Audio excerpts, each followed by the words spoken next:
الحمد لله رب العالمين والعاقبة للمتقين والصلاة والسلام على رسوله الكريم محمد وآله وأصحابه أجمعين أما بعد فأعوذ بالله من الشيطان الرجيم بسم الله الرحمن الرحيم يا أيها الرسل كلوا من الطيبات واعملوا صالحا إني بما تعملون عليم وإن هذه أمتكم أمة واحدة وأنا ربكم فاتقون فتقطعوا أمرهم بينهم زبرا كل حزب بما لديهم فرحون فذرهم في غمرتهم حتى حين أيحسبون أن ما نمدهم به من مال وبنين نسارع لهم في الخيرات بل لا يشعرون إن الذين هم من خشية ربهم مشفقون والذين هم بآيات ربهم يؤمنون والذين هم بربهم لا يشركون والذين يؤتون ما أتوا وقلوبهم وجلة أنهم إلى ربهم راجعون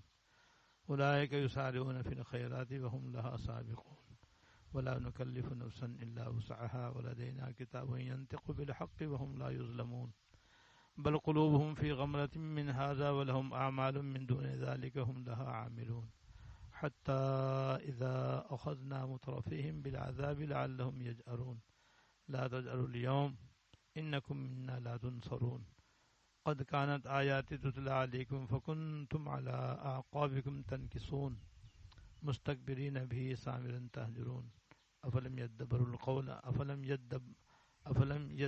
القول أم جاءهم ما لم يأت آباءهم الأولين أم لم يعرفوا رسولهم فهم له منكرون أم يقولون به جنة بل جاءهم بالحق وأكثرهم للحق كارهون بل لو اتبع الحق أهواءهم لفسدت السماوات والأرض ومن فيهن بل أتيناهم بذكرهم فهم عن ذكرهم معرضون أم تسألهم خرجا فخراج ربك خير وهو خير الرازقين وإنك لتدعوهم إلى صراط مستقيم وإن الذين لا يؤمنون بالآخرة عن الصراط لناكبون ولو رحمناهم وكشفنا ما بهم من غر للجوا في طغيانهم يعمهون ولقد أخذناهم بالعذاب فما استكانوا لربهم وما يتضرعون حتى إذا فتحنا عليهم بابا ذا عذاب شديد إذا هم فيه مبلسون صدق اللہ العظیم.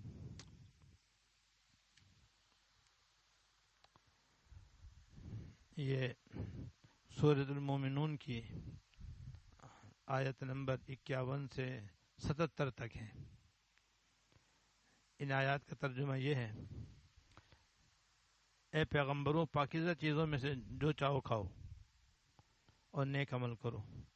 یقین رکھو کہ جو کچھ تم کرتے ہو مجھے اس کا پورا پورا علم ہے، اور حقیقت یہ ہے کہ یہی تمہارا دین ہے سب کے لیے ایک ہی دین. یہی تمہارا دین ہے سب کے لیے ایک ہی دین، اور میں تمہارا پروردگار ہوں. اس لیے دل میں صرف میرا روب رکھو. پھر ہوا یہ کہ ان لوگوں نے اپنے دین میں بام پھوٹ ڈال کر فرقے بنا لیے. ہر گروہ نے اپنے خیال میں جو طریقہ اختیار کر لیا اسی پہ مگن ہے. لہذا اے پیغمبر، ان کو خاص وقت تک اپنی جہالت میں ڈوبا رہنے دو. کیا یہ لوگ اس خیال میں ہیں کہ ہم ان کو جو دولت اور اولاد دیے جا رہے ہیں تو ان کو بھلائیاں پہنچانے میں جلدی دکھا رہے ہیں؟ نہیں، بلکہ ان کو حقیقت کا شعور نہیں ہے. حقیقت یہ ہے کہ جو لوگ اپنے پروردگار کے روب سے ڈرے رہتے ہیں، اور جو اپنے پروردگار کی آیتوں پر ایمان لاتے ہیں، اور جو اپنے پروردگار کے ساتھ کسی کو شریک نہیں مانتے، اور وہ جو عمل بھی کرتے ہیں اسے کرتے وقت ان کے دل اس بات سے سہمے رہتے ہیں کہ انہیں اپنے پروردگار کے پاس واپس جانا ہے. وہ ہیں جو بھلائیاں حاصل کرنے میں جلدی دکھا رہے ہیں، اور وہ ہیں جو ان کی طرف تیزی سے آگے بڑھ رہے ہیں. اور ہم کسی شخص کو اس کی طاقت سے زیادہ کسی کام کی ذمہ داری نہیں دیتے. ہمارے پاس ایک کتاب ہے جو سب کا حال ٹھیک ٹھیک بول دے گی، اور ان پر کوئی ظلم نہیں ہوگا، لیکن ان کے دل اس بات سے غفلت میں ڈوبے ہوئے ہیں، اور اس کے علاوہ ان کی اور بھی کارستانیاں ہیں جو وہ کرتے رہتے ہیں. یہاں تک کہ جب ہم ان کے دولت مند لوگوں کو عذاب میں پکڑ لیں گے تو ایک دم بلبلا اٹھیں گے. آج بلبلاؤ نہیں، ہماری طرف سے تمہیں کوئی مدد نہیں ملے گی. میری آیتیں تم کو پڑھ کر سنائی جاتی تھی تو تم الٹے پاؤں مڑ جاتے تھے.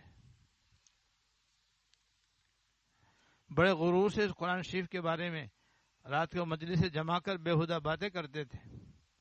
بھلا کیا ان لوگوں نے اس کلام پر غور نہیں کیا؟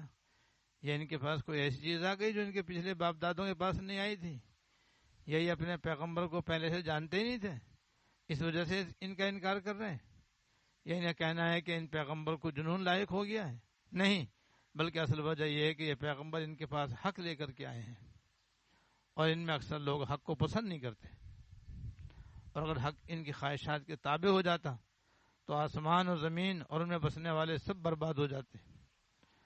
نہیں، بلکہ ہم ان کے پاس خود ان کے لیے نصیحت کا سامان لے کر کے آئے ہیں، اور وہ ہیں کہ خود اپنی نصیحت سے منہ موڑے ہوئے ہیں.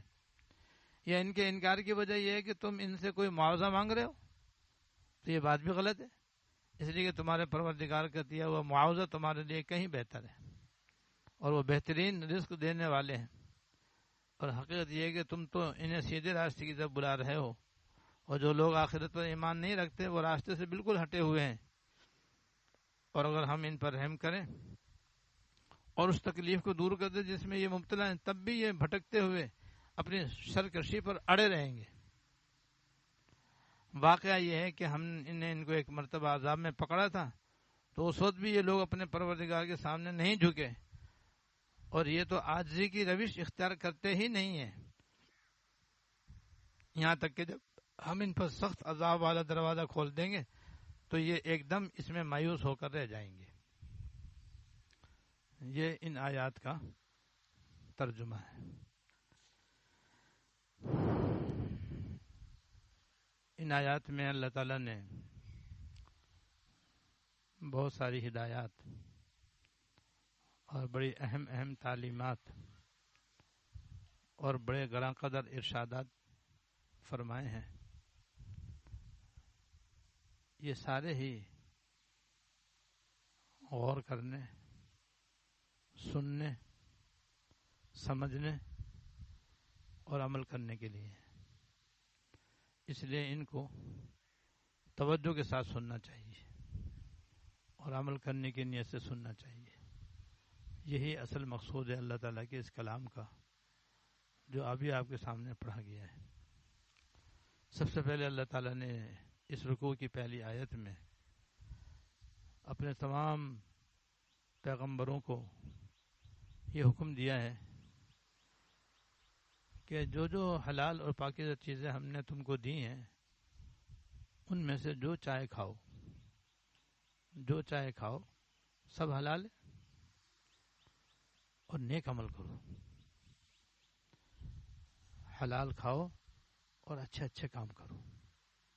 حلال و پاکیزہ روزی کھاؤ، استعمال کرو، اور خوب نیک نیک کام کرو، اچھے اچھے کام کرو. اللہ تعالیٰ نے یہ حکم قرآن شریف میں کئی جگہ دیا ہے. انبیاء علیہ السلام کو الگ حکم دیا ہے، ایمانداروں کو الگ حکم دیا ہے. اور یہ سمجھو کہ یہ ایک اعتبار سے نہایت ہی اہم اور بنیادی حکم ہے. وجہ یہ کہ انسان جو کھاتا ہے نا اس کا اس کے جسم پر اثر ہوتا ہے. ایک اثر تو وہ ہے جو ہم اور آپ دن رات دیکھتے ہیں کہ جو آدمی بھوکا ہوتا ہے اور بھوک سے کمزور ہو جاتا ہے تو نہ کھانے کی وجہ سے کمزوری واضح طور پر اس کو محسوس ہوتی ہے. یہاں تک کہ بھوک کی شدت کی وجہ سے بعض دفعہ آدمی مر بھی جاتا ہے. اور ایسے بھوکے آدمی کو پیٹ بھرے کھانا کھلا دو تو ایک دم اس کے جسم میں توانائی آ جاتی ہے اور طاقت آ جاتی ہے. ابھی تو وہ لیٹا ہوا تھا پھر بیٹھ جاتا ہے، ابھی بیٹھا ہوا تھا اب کھڑا ہو جاتا ہے، ابھی تو کھڑا تھا اب چلنے لگتا ہے. یا تو بھوک سے لیٹا ہوا تھا اب چلنے لگتا ہے. یہ اثر تو ہم اور آپ روزانہ محسوس کرتے ہیں. اس لیے کمزور سے کمزور آدمی سے بھی کہتے ہیں کھاؤ کھاؤ بھائی کھاؤ. ڈاکٹر بھی کہتے ہیں کھاؤ بھائی کھاؤ، کھاؤ گے جبھی تو طاقت آئے گی، ویسے کیسے طاقت آئے گی؟ گولیوں سے انجیکشنوں سے وہ طاقت نہیں آتی جو غذا سے آتی. اسی طرح سمجھ لینا چاہیے کہ جتنے بھی اعمال صالحہ ہیں ان کے لیے حلال روزی کھانا شرط ہے.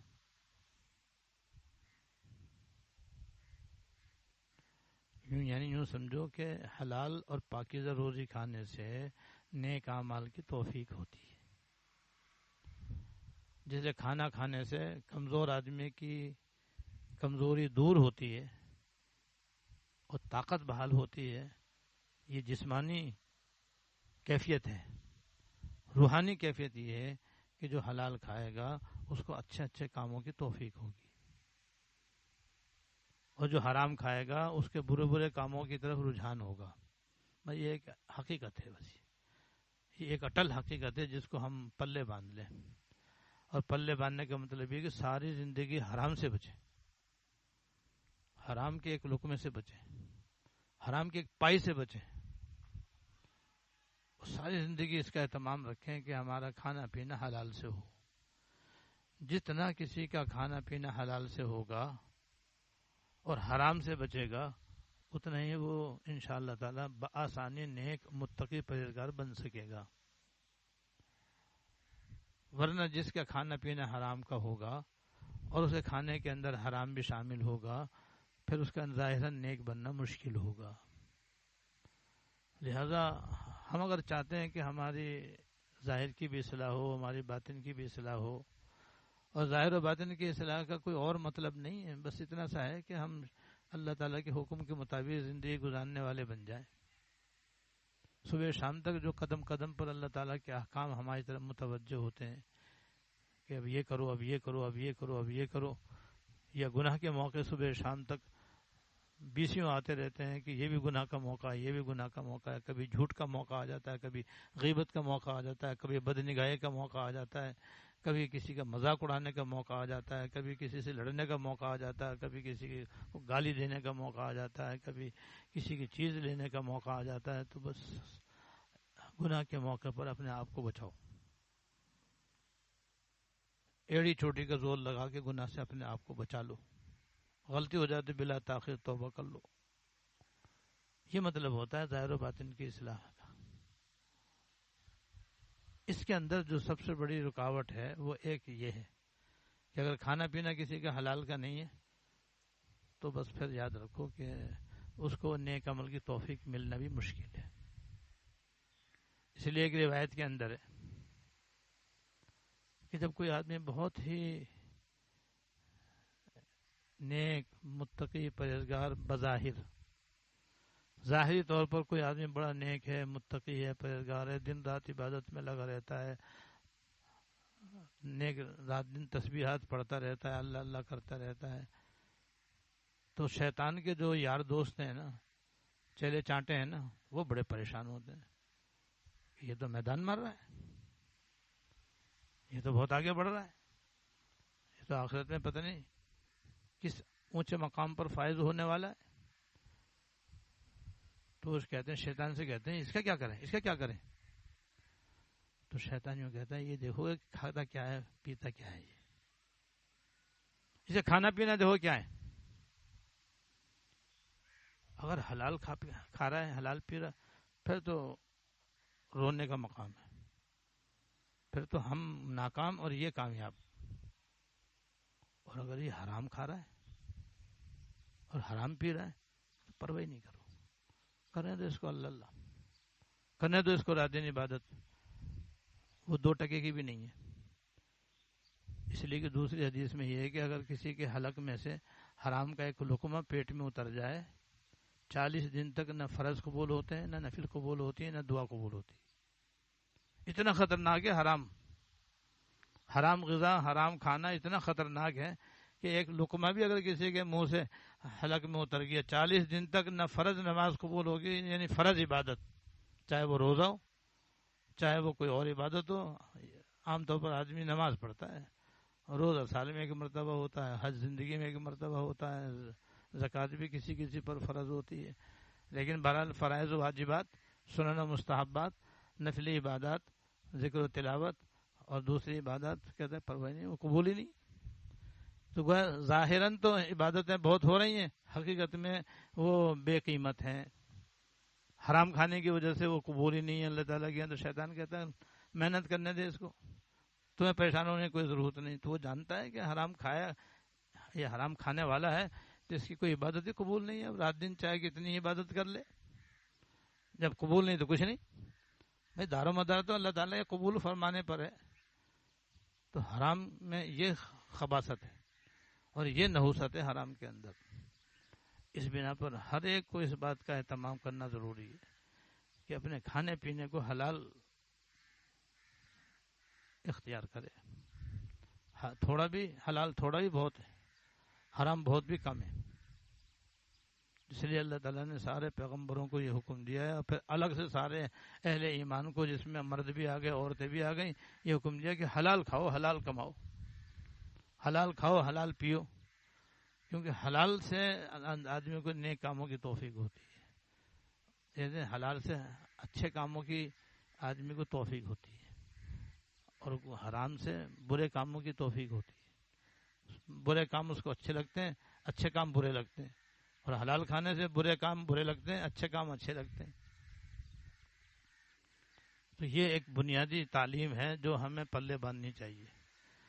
اور آج کل حرام خوری کے دروازے چوپٹ کھلے ہوئے ہیں. ہمارے ملک میں سودی نظام رائج ہے. ہماری پوری معیشت سودی نظام سے وابستہ ہے. اور سود ایسا حرام ہے جو تمام شریعتوں کے اندر حرام ہے. جیسے زنا ساری شریعتوں میں حرام ہے. یعنی 1,24,000 پیغمبر دو دین آسمان سے اور اللہ تعالیٰ کے پاس سے دنیا میں لے کر کے آئے ہیں، سب میں زنا حرام، سود بھی حرام. اور آج جناب جگہ جگہ جگہ جگہ بے شمار سود کی صورتیں رائج ہیں، اور مسلمان ہی وہ ساری اسکیمیں استعمال کر رہے ہیں، اور اس کے ذریعے سودی معاملہ کر کے حرام کھا رہے ہیں، حرام پی رہے ہیں، حرام پہن رہے ہیں. اسی طرح رشوت کا بازار کتنا زبردست گرم ہے. روڈ سے لے کر عدالت تک، حکومت تک، تقریباً ہر مرحلے میں، ہر موڑ پر رشوت کا بازار گرم ہے. تو دینے والے بھی تو مسلمان ہیں، لینے والے بھی بیشتر مسلمان ہیں. یہ حرام خوری ہے، یہ حرام ہے اور ناجائز. تو آج کل حرام کھانے کا دروازہ کھلا ہوا ہے، چوپٹ کھلا ہوا ہے. اس لیے اور زیادہ ہمیں چوکس اور ہوشیار و خبردار رہنے کی ضرورت ہے. کہ بس اس بات کا تہیہ کر لیں کہ بھئی میں حرام نہ خود کھاؤں گا نہ اپنے بچوں کو کھلاؤں گا. حلال میں جہاں نیک کاموں کی توفیق ہے وہاں اس میں برکت ہے. اس میں ایسی عجیب و غریب برکت ہے کہ بیان سے باہر. تو حلال مال حلال کی فضیلت بتلاتا ہوں آپ کو. ہے تو وہ صدقے کی، لیکن مال حلال کے ساتھ ہے. وہ کوئی مال حلال سے ایک چھوارا اللہ کے راستے میں صدقہ کرے تو اللہ تعالیٰ اس کو بڑھاتے بڑھاتے احد پہاڑ کے برابر کر دیتے ہیں. اب کہاں ایک چھوارا اور کہاں احد پہاڑ. احد پہاڑ کا تو ایک اتنا بڑا پتھر ہی چھوارے سے زیادہ وزنی ہے. اس کے مقابلے میں احد پہاڑ جو مدینہ منورہ کے پہاڑوں میں سب سے بڑا پہاڑ ہے، اور دور تک اس کا سلسلہ پھیلا ہوا ہے، جس کا مطلب یہ ہوا کہ حلال مال میں سے ایک چھوارا اللہ کے راستے میں خیرات کرے تو اربوں خربوں گنا اللہ تعالیٰ اس کو کر دیتے ہیں. یہ آخرت میں اس کا ثواب عظیم ہے. تو دنیا میں کیسی برکتیں اور رحمتیں اس پر برسیں گی حلال کی وجہ سے، حلال کھانے کی وجہ سے، حلال پینے کی وجہ سے دنیا میں اس پر کتنی اللہ تعالیٰ کی برکتیں اور رحمتیں برسیں گی. نیک کاموں کی توفیق الگ، عافیت الگ، صحت الگ، سکون الگ، چین الگ، راحت الگ، اور اللہ تعالیٰ کی یاد کی توفیق الگ. یہ اس کی حلال کی برکتیں ہیں.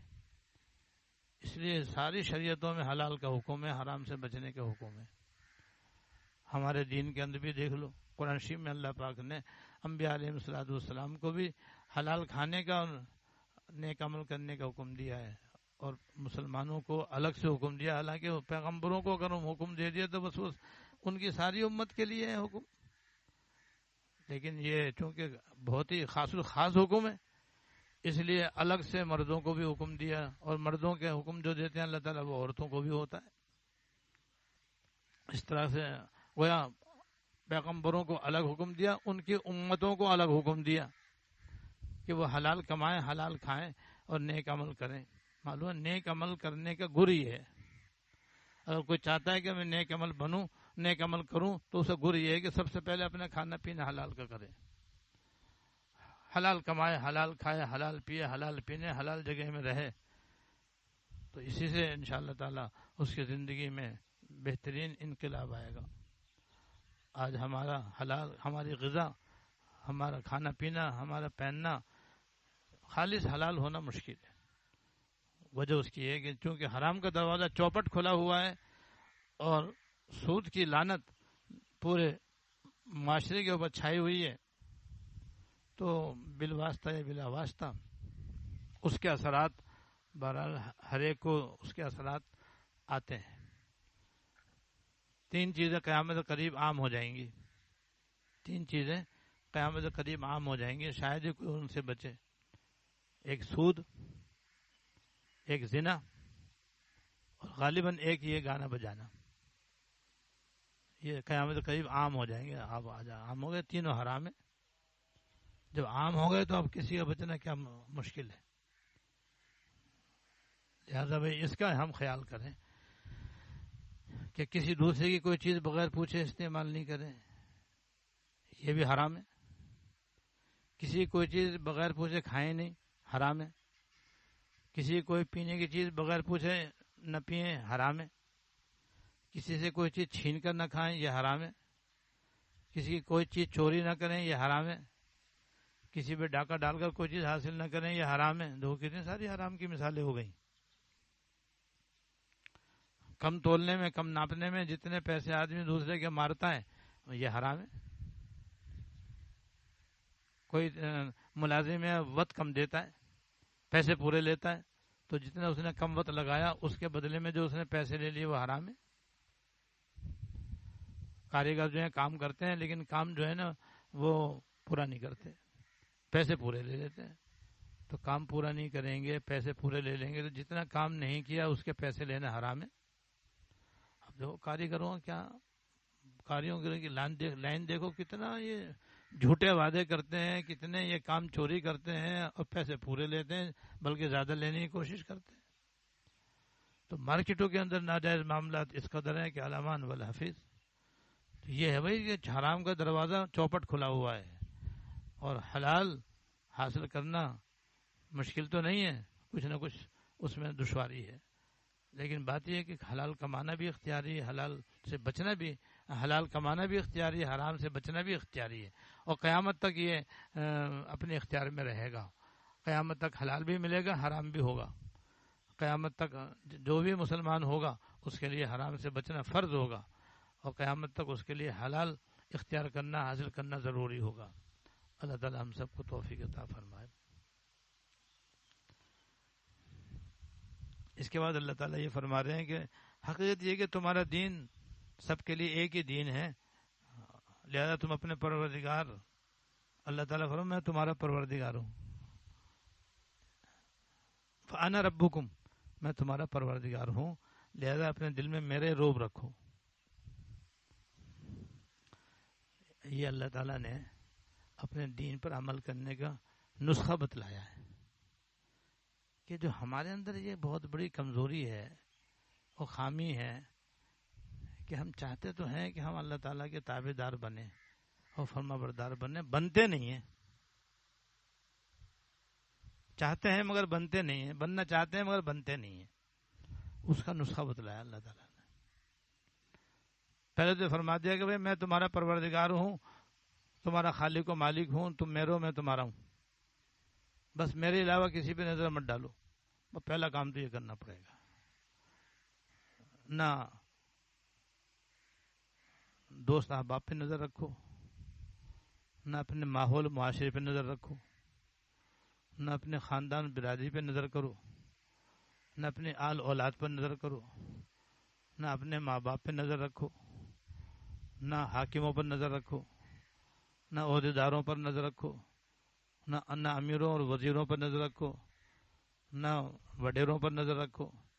کسی پہ نظر مت رکھو، مجھ پہ رکھو. جگ میں آ کر ادھر ادھر دیکھا تو آیا نظر جدھر دیکھا.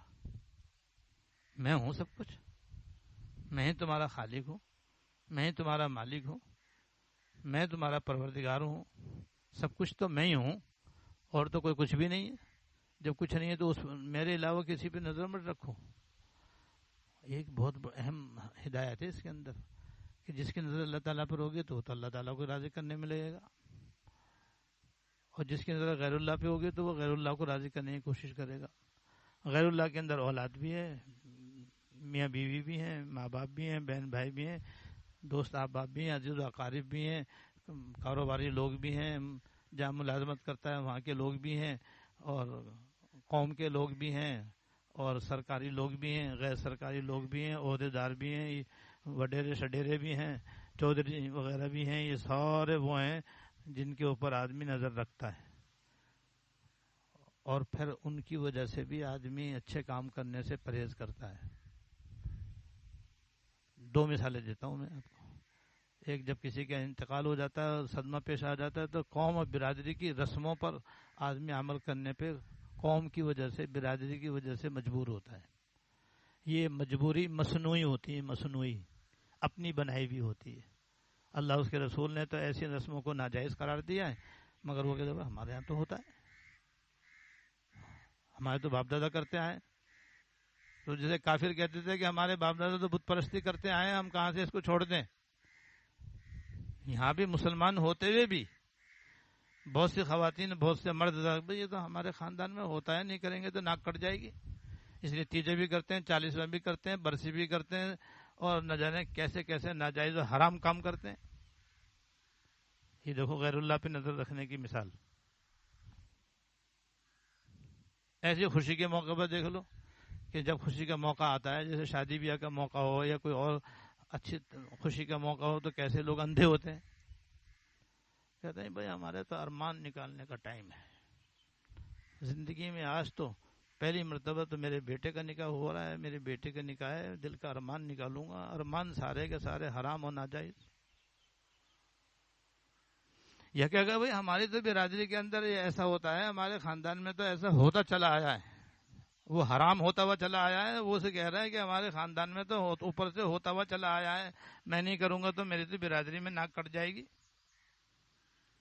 اگر میں ناچ نہیں کرواؤں گا، گانا نہیں ہوگا، اور مکس پارٹی نہیں ہوگی، دعوت کے اندر عورتیں مرد مکس نہیں بیٹھیں گے تو ہماری تو ناک کٹ جائے گی، ہمارے تو خاندان میں ایسا ہوتا آیا۔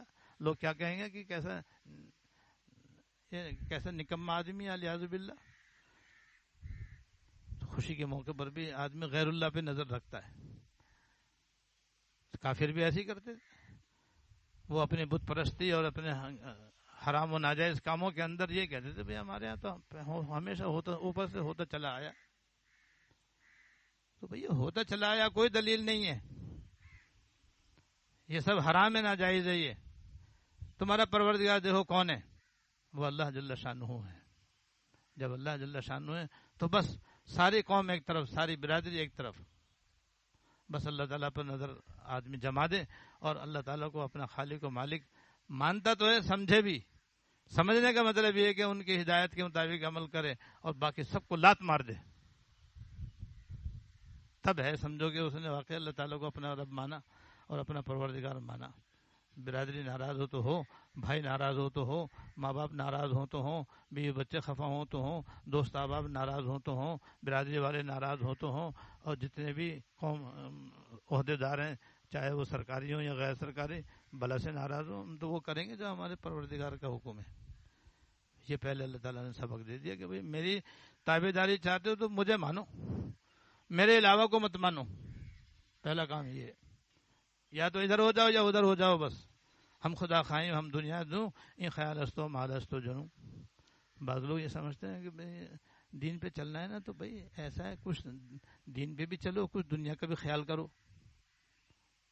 یہ جو پڑھے لکھے لوگ ہوتے ہیں نا، جو پڑھے لکھے جاہل کہلاتے ہیں، جو پڑھے لکھے جاہل کہلاتے ہیں، تعلیم یافتہ ہیں دنیاوی علوم کے، وہ دراصل جاہل ہوتے ہیں۔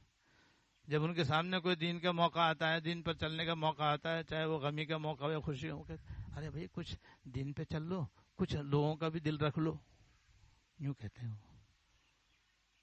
تو شاعر نے پہلے کہہ دیا، اور جو یہ شاعر کا قول ہے اصل میں قرآن و حدیث سے خلاصہ ہے کہ ہم خدا خواہی ہم دنیائیں دوں ان خیال استو مال استو جنوں. بھائی یہ نہیں ناممکن بات ہے کہ تم یہ چاہو کہ بھائی اللہ تعالیٰ بھی راضی ہو جائیں دنیا والے بھی راضی ہو جائیں.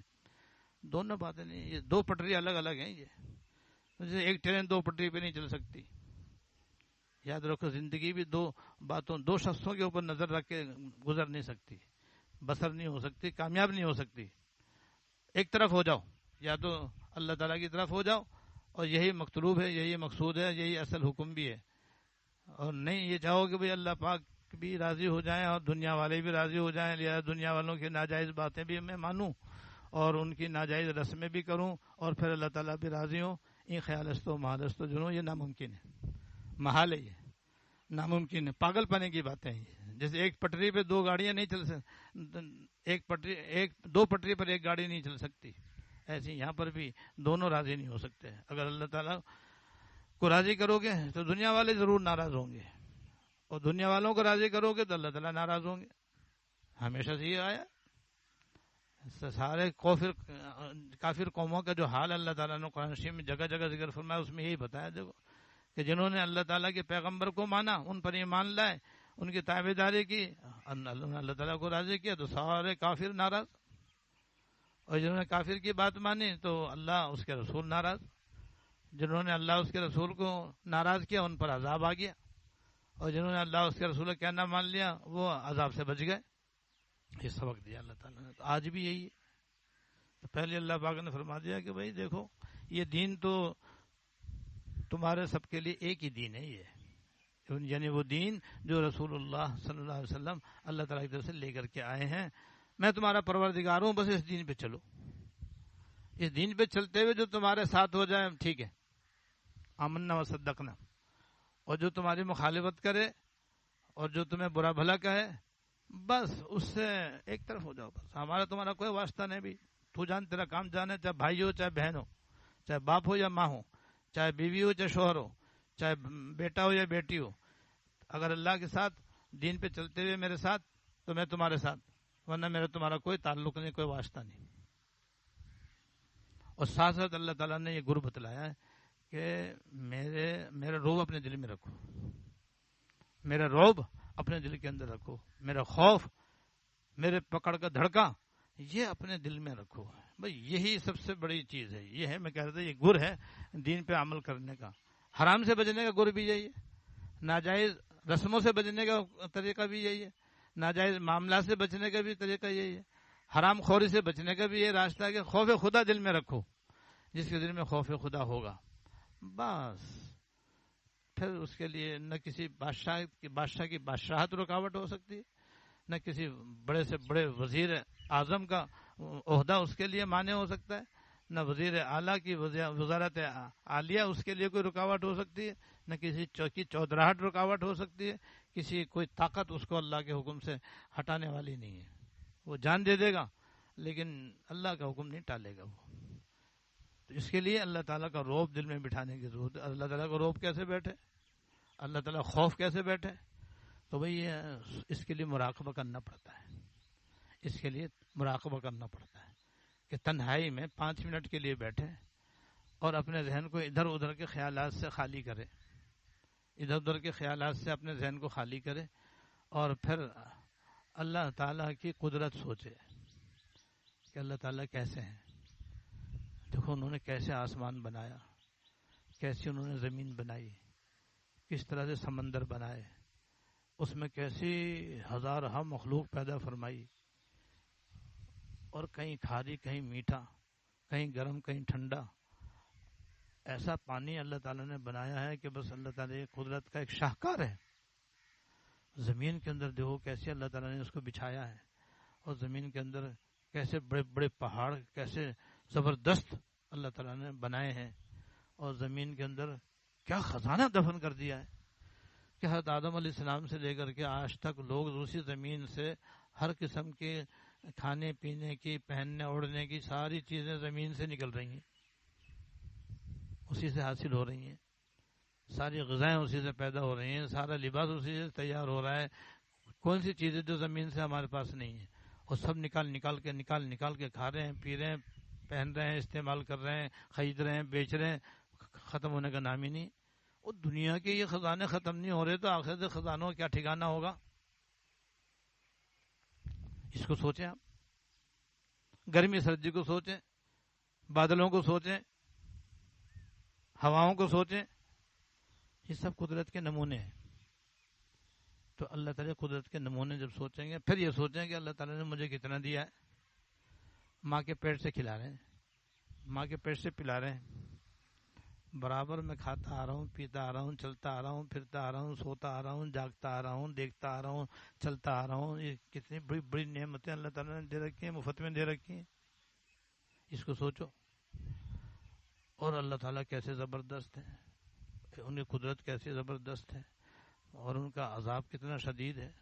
پھر قبر کے عذاب کو سوچیں، محشر کی تکالیف کو سوچیں، دوزخ کے عذاب کو سوچیں. یہ سوچنا اللہ تعالیٰ کا سوچنا ہے. جب یہ سوچیں گے نا تو سوچتے سوچتے سوچتے سوچتے خود بخود ایک تو اللہ تعالیٰ کی بڑائی دل میں آئے گی، اور ان کی زبردست قدرت دل کے اندر مشاہدے میں آئے گی. ابھی تو اعتقاد ہے، پھر وہ اعتقاد مشاہدے میں تبدیل ہو جائے گا.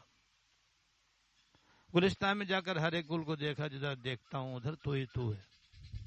گلستان میں جا کر ہر ایک گل کو دیکھا، جدھر دیکھتا ہوں ادھر تو ہی تو ہے. تو یہ نظر آئے گا. پھر آپ کو جگ میں آ کر ادھر ادھر دیکھا تو ہی آیا نظر جدھر دیکھا. یہ قدرت پھر آپ کو نظر آئے گی. اور جب یہ اللہ تعالیٰ کی قدرت ذہن میں بیٹھے گی، اور اللہ تعالیٰ تو ساتھ ساتھ پھر جب وہ اتنے عظیم الشان ہیں، اتنے زبردست ہیں، اور سریع الحساب ہیں، سریع العقاب ہیں، ان سب چیزوں کا جب استعداد دل میں ہوگا تو پھر ان کے سامنے جانے کا خوف بھی دل میں آئے گا، ڈر بھی دل کے اندر آئے گا.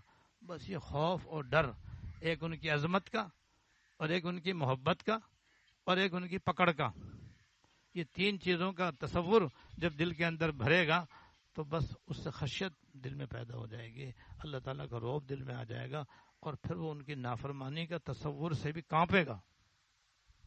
پھر اللہ تعالیٰ کی نافرمانی کے تصور سے بھی وہ کانپے گا.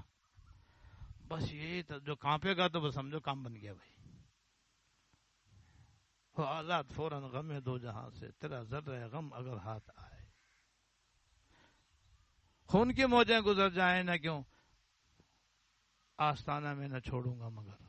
یہ کیفیت دل میں آئے گی. بس خون کی موجیں گزر جائیں نہ کیوں، آستانہ میں نہ چھوڑوں گا مگر.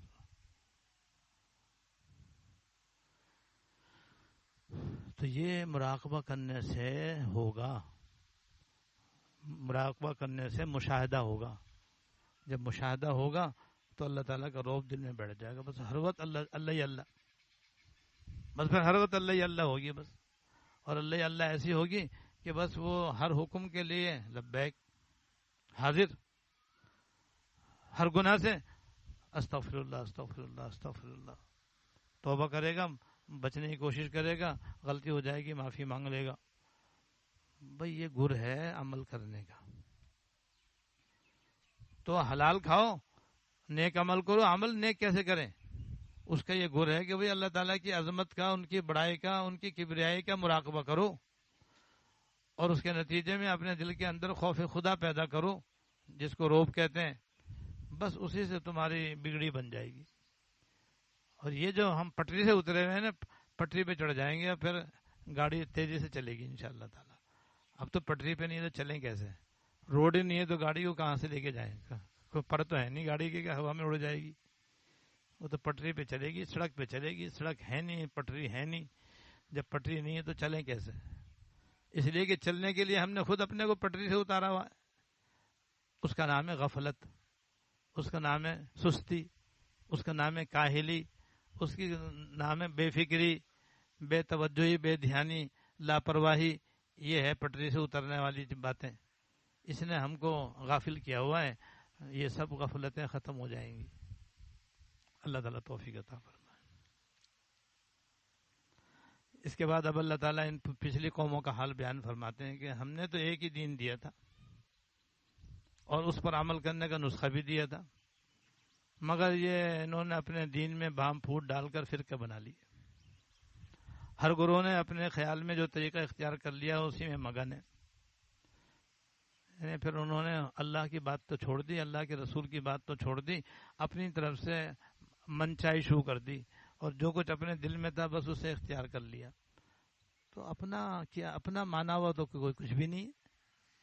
اپنی طرف سے اپنی طبیعت کے مطابق جو کچھ چاہا اور جو کچھ اچھا لگا اسے اختیار کر لیا, جو اللہ اس کے رسول نے فرمایا اسے پیچھے ڈال دیا, پشت کے پیچھے ڈال دیا. تو یہ اپنی طرف سے ڈالنا تو پھر گمراہی کے سوا اور کیا ہے. لہٰذا وہ گمراہی میں مبتلا ہو گئے, فرقے فرقے ہو گئے, کسی نے کچھ پکڑ لیا, کسی نے کچھ پکڑ لیا, کسی نے کچھ پکڑ لیا, کسی نے کچھ اختیار کر لیا, دین چھوڑ دیا, اللہ کے پیغمبروں کی تابعداری چھوڑ دی, ایمان لانا ترک کر دیا. تو اب تو گمراہی کے سوا کیا ہے. تو اللہ تعالیٰ بھی فرما رہے ہیں کہ اب انہوں نے ایسا کر لیا ہے تو اے پیغمبر آپ بھی ان کو ان کی جہالت میں ڈوبا رہنے دو, اس لیے کہ جہالت ہے. بھائی علم تو یہ ہے کہ اللہ تعالیٰ کو مانو, اللہ کے پیغمبر کو مانو, اور جو دین وہ لے کر کے آئے اس پر عمل کرو. یہ ہے علم, تو اس کا نام ہے, یعنی علم حقیقی اس کا نام ہے, علم نافع تو اس کا نام ہے. اس کے بعد اللہ تعالیٰ ایک شبہ دور فرماتے ہیں. یہ جو کافر تھے, یہ کافر یہ کہتے تھے کہ ہم لوگ تو بڑے مالدار ہیں, مسلمان تو بہت ہی کمزور ہیں, پست ہیں, تو ہم جو رات دن مال و دولت میں آگے بڑھتے چلے جا رہے ہیں, ہر قسم کا عیش و عشرت ہم کو نصیب ہے, آل اولاد ہماری خوب ہے, اور ہماری اولاد در اولاد بھی عیش و عشرت میں مگن ہے, تو بس ہم صحیح ہیں, ہم صحیح ہیں. اور یہ جو مسلمان ہیں جو بیچارے دانے دانے کو ترستے ہیں, غریب ہیں, مسکین ہیں, محتاج ہیں, فقیر ہیں, کمزور ہیں, معاشی اعتبار سے بہت ہی زیادہ غیر مستحکم ہیں, لہذا یہ ہم لوگ صحیح ہیں بس. اور جو دن دوگنی رات چوگنی ہو رہی ہے, دن دوگنی رات چوگنی ہو رہی ہے, تو اللہ تعالیٰ کی بھی ہم پر رحمت برس رہی ہے. تو یہ جو باتیں کہہ رہے ہیں نا, فرما رہے ہیں ان کو حقیقت کا پتہ نہیں ہے, ان کو اصل حقیقت کا پتہ نہیں ہے. پتہ اس وجہ یہ ہے کہ یہ جو دنیا ان کو بہت فراوانی کے ساتھ مل رہی ہے, یہ کسی کے برحق ہونے کی دلیل نہیں ہے, یہ کسی کے حق پر ہونے کی علامت نہیں ہے. لہذا یہ جو کافر یوں کہہ رہے ہیں کہ ہم تو بڑے کھا پی رہے ہیں, بڑے مزے میں, بڑے عیش میں ہیں, اور آج بھی کافر دیکھ لو کتنے مزے میں, کتنے عیش میں. وہ اگرچہ عیش ان کا ظاہری ہے, حقیقتاً تو نہیں ہے. ظاہراً تو مسلمانوں کے مقابلے میں وہ زیادہ مالدار ہیں اور زیادہ عیش و عشرت میں ہیں, دنیاوی سہولتیں زیادہ ان کو حاصل ہیں. تو یہ اللہ تعالیٰ فرما رہے ہیں اپنے کلام پاک میں کہ یہ ان کے برحق ہونے کی علامت نہیں, یہ ان کے حق پر ہونے کی دلیل نہیں ہے. یہ پھر کیا دلیل ہے؟ دلیل یہ ہے کہ سب سے پہلے ایمان لائے. یہ ہے ہمارے بیچ میں یہ بتا دوں کہ اصل میں دولت اور روپیہ پیسہ جو ہے دنیا میں کسی کو ملنا, یہ اس کے سچا ہونے کی علامت نہیں ہے. وجہ اس کی یہ کہ اللہ تعالیٰ نے انسان تو انسان, جانوروں کی روزی اپنے ذمہ رکھی. تو کل تو گائے بھی کہہ دے گی کہ میں تم سے بڑھ کر ہوں, کل شیر بھی کہے گا میں جنگل کا بادشاہ ہوں, تم کون ہوتے ہو. سمندر کی ساری مچھلیاں کہیں گی میں تم سے لاکھ درجے اچھی ہوں, اس لیے کہ میں تو موج بہار میں ہوں. میرا جسم دیکھو کہ مجھ جیسا جسم تم کو کہیں ملا نہیں, اور پانی میں کیسے تیرتی ہوں, تم تو ذرا تیر کے دکھا دو. تو دنیا میں چیزیں ملنا یہ کوئی کسی کے سچا ہونے کی, متقی ہونے کی, اللہ والا ہونے کی کوئی علامت نہیں, کوئی دلیل نہیں. کیوں؟ اللہ تعالیٰ نے ساری مخلوق کی روزی اپنے ذمہ رکھی ہے, سب کو دیں گے. کافر کو بھی دیں گے, مسلمان کو بھی دیں گے, نیک کو بھی دیں گے, بد کو بھی دیں گے, اندھے کو بھی دیں گے, کانے کو بھی دیں گے, آنکھوں والے کو بھی دیں گے. سب کو روزی ملتی ہے دنیا کے اندر. لہٰذا دولت کی فراوانی یاد رکھو کہ یہ کوئی کسی کے برحق ہونے کی علامت نہیں, بلکہ اس کی علامت ایمان اور اعمال صالحہ ہیں. جس سے ہم راضی ہوتے ہیں اس کو اچھے اعمال کی توفیق دیتے ہیں, اور جس سے ہم راضی نہیں ہیں تو ہم اس کو توفیق نہیں دیتے. دنیا سب کو دیتے ہیں. ایک تو یہ وجہ ہے. دوسری وجہ یہ ہے کہ اصل میں اللہ تعالیٰ کے نزدیک دنیا کی کوئی حقیقت نہیں ہے. یعنی کوئی اہمیت نہیں ہے اللہ تعالیٰ کے یہاں. اللہ تعالیٰ کے یہاں مکھی کے پر کے برابر بھی، مچھر کے پر کے برابر بھی ساری دنیا اور اس کے نعمتوں کی حقیقت نہیں ہے. یعنی دنیا میں جو کچھ بھی روپیہ پیسہ دولت یہ وہ زمینیں مکان بلڈنگیں وغیرہ گاڑیاں شاڑیاں اور کوٹھی بنگلے وغیرہ سارے مل کر کے یہاں تک کہ ساری کرنسی اور سارا سونا ساری چاندی مل کر کے بھی مکھی کے پر کے برابر نہیں ہے. جب ایسی بے حقیر چیز ہے اللہ تعالیٰ کے یہاں تو اللہ تعالیٰ سب کو دے رہے ہیں، کافروں کو بھی دے رہے ہیں اور مشرکوں کو بھی دے رہے ہیں، دہریوں کو بھی دے رہے ہیں، ملحدوں کو بھی دے رہے ہیں، مسلمانوں کو بھی دے رہے ہیں اور عورتوں کو بھی دے رہے ہیں، مردوں کو بھی دے رہے ہیں، بچوں کو بھی دے رہے ہیں، بوڑھوں کو بھی دے رہے ہیں، جاہلوں کو بھی دے رہے ہیں، پڑھے لکھوں کو بھی دے رہے ہیں. کیونکہ حقیقت ہی نہیں ہے اس کی. جو بے حقیقت چیز ہوتی ہے تو بھی لے لے بھائی، تو بھی لے لے، لے جا بھائی، تو بھی لے جا. آدمی وہ کہتا ہے جس کو پھینکتا ہے، اچھا بھائی تو بھی لے جا بھائی، تو بھی اٹھا لے بھائی، اٹھا لے بھائی، لے جا بھائی، لے جا. کہتے ہیں نہیں کہتے. تو اس سے بھی زیادہ اللہ تعالیٰ کے یہاں دنیا کی حقیقت نہیں ہے. اس لیے سب کو دے رہے ہیں اللہ تعالیٰ. باقی جنت وہ قیمتی چیز ہے، وہ ہر ایک کو نہیں دیں گے، وہ اپنوں کو دیں گے. اپنے کون ہیں؟ ایمان لانے والے، فرما برداری کرنے والے، حلال کھانے والے، حرام سے بچنے والے، گناہوں سے بچنے والے، توبہ کرنے والے، رجوع کرنے والے، اللہ اللہ کرنے والے، ان کو اللہ تعالیٰ عطا فرماتے ہیں. یہ آگے آگے تفصیل بعد میں سناؤں گا انشاءاللہ تعالیٰ. میں ایک حکایت سنا کر کے پھر ختم کرتا ہوں. حضرت موسیٰ علیہ السلام ایک مرتبہ کوہ طور پر تشریف لے جا رہے تھے. تو راستے میں ایک شخص ملا جو بہت ہی غربت سے عاجز آ گیا تھا. اس نے پوچھا حضرت آپ کہاں جا رہے ہیں؟ کہا بھائی کوہ طور پر جا رہا ہوں اللہ تعالیٰ سے ہم کلام ہونے کے لیے. کہا حضرت آپ تو مستجاب الدعوات ہیں، اللہ تعالیٰ سے آپ ہم کلام ہوتے ہیں، آپ کو کیا اللہ پاک نے اعزاز بخشا ہے. ایک میرا حال ہے کہ میں نے بچپن سے فقر و فاقے میں آنکھ کھولی ہے، فقر و فاقے میں میری جوانی گزری ہے، اب میرا بڑھاپا ہے، اب میں تو فقر و فاقے سے عاجز آ گیا، بھوک سے میں نڈھال ہو گیا. تو میرے لیے اللہ تعالیٰ سے دعا کر دو کہ اللہ تعالیٰ مجھے کچھ ہر دن عطا فرما دیں، کچھ میں بھی دنیا میں کھا پی لوں، کچھ مزے اڑا لوں، کچھ مجھے بھی مال و دولت مل جائے. لوگ قورمہ بریانی کھاتے کھاتے تھکتے نہیں ہیں اور میں ترستے ترستے تھک گیا. تو حضرت کو بڑا رحم آیا کہ بھائی ایسا ہے میں تیری درخواست موقع ملتے ہی پیش کروں گا. گیا اللہ تعالیٰ سے ہم کلام ہوئے اور کہ پروردگار آپ کو تو سے بھی کچھ معلوم ہے، لیکن بہرحال آپ کا ایک بندہ مجھے ملا تھا اور وہ اسی طریقے سے کہہ رہا تھا، یا اللہ آپ اس کا بھی کچھ بھلا کر دیجیے، آپ کچھ اسے دنیا دے دیجیے تاکہ وہ بھی کچھ کھا پی لے. فرمایا اے موسیٰ کم دوں زیادہ دوں؟ فرمایا یا اللہ جب آپ دینے چاہتے ہیں تو زیادہ ہی دے دیجیے. کہا اچھا دے دیے. اب حضرت موسیٰ علیہ السلام بڑے خوش ہوئے کہ چلو اس بندے کا کام بنا، دعا قبول ہو گئی. واپس چلے، راستے میں اس کے گھر کے پاس سے گزرے تو کہا چلو اسے بھی خوشخبری سنا دوں، بھائی تیری بھی دعا میں نے کی تھی قبول ہو گئی، اب تو بھی ذرا لنگوٹ کس لے، اب اصلی گھی کے کنستر آنے والے اور قورمہ بریانی کی دیگے پکنے والی، آپ کو بھی خوب کھائیو پیو کھلائیو اور دوسروں کو پلائیو موج کریو. تو دستک دی تو اندر سے اس کا جوان بیٹا نکلا. پوچھا ابا کہاں ہے؟ حضرت کل انتقال ہو گیا. وہ حضرت موسیٰ علیہ السلام سناٹے میں آ گئے. کہا یا اللہ یہ ابھی تو آپ نے کل تو کہا تھا کہ میں نے دعا قبول کر لی، آج تو بندے ہی نہیں ہوا. تو اب وہ کیا گھی پیے گا، کیا وہ قورمہ بریانی کھائے گا؟ یا اللہ کیا ماجرا ہے یہ؟ آپ تو علیم اور حکیم ہیں. آپ تو اللہ تعالیٰ فرمائے بھائی ہم نے تم سے پوچھا تھا دعا، جب تم نے اس کی درخواست پیش کی تو ہم نے تم سے پوچھا تھا کم دیں زیادہ دیں؟ کیا کہا تھا تم نے؟ ہم نے کہا تھا جب دے رہے ہیں تو زیادہ دے دیں. فرمایا کہ جب تم نے کہا تھا زیادہ دے دو تو ہم نے زیادہ ہی دیا ہے. اب یہ بتاؤ کہ اگر ہم دنیا دیتے تو زیادہ دینے والے ہوتے ہم؟ دنیا تو ہمارے یہاں مکھی کے پر کے برابر بنی ہے کہ ہم اس کو دیتے کیا مکھی کا پر اس کو دیتے ہیں؟ یہ تو ہماری شان کے خلاف ہے، یہ زیادہ تھوڑی ہے ہماری شان کے مطابق. تم نے کہا تھا زیادہ دے دو تو ہم نے اس کو آخرت میں بلا کر جنت دے دی. اللہ اللہ اللہ اللہ اللہ اللہ.